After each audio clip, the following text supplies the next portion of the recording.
Hello दोस्तों, मैं आपको ले चलता हूँ छत्तीसगढ़ राज्य में रायपुर जिला के एक छोटे से वार्ड हाउसिंग बोर्ड कॉलोनी सड्डुक सेक्टर 2 में, जहाँ एक हमारे मित्र मिथिलेश साहू ने गुपचुप सेंटर खोला है, जो कि स्वच्छ भारत अभियान और डिजिटल इंडिया को अपनाते हुए अपना व्यवसाय चालू किया है। हम आपको ले चलते हैं, आइए देखिए साहू जी कितने काफ़ी भव्य तरीके से अपने दुकान को आगे बढ़ाते हुए डिजिटल इंडिया अपनाया है। और डिजिटल इंडिया एंड अभी मुख्यमंत्री विकास योजना के तहत अपने काम को बढ़ावा देते हुए उन्होंने एक ऐसा तकनीक अपनाया है कि इसमें एक ऐसा मशीन फिट किया, खुद से बनाया हुआ मशीन है, जो कि एक दबाने से उसमें से गुपचुप जो है पानी पूरी है, जो पानी पूरी की पानी निकलती है। आप देख सकते हैं,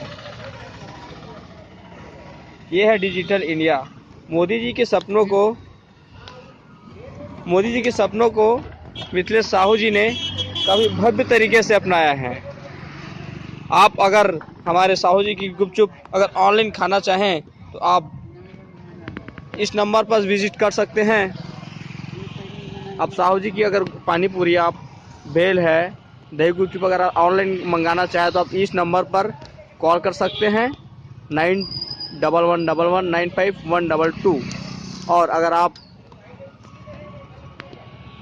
कैशलेस पेमेंट करना चाहेंगे तो हमारे साहू जी ने उसकी भी सुविधा रखी हुई है। आप कैशलेस पेटीएम के जरिए एवं यूपीआई के जरिए भी आप पे कर सकते हैं। Thank you so much.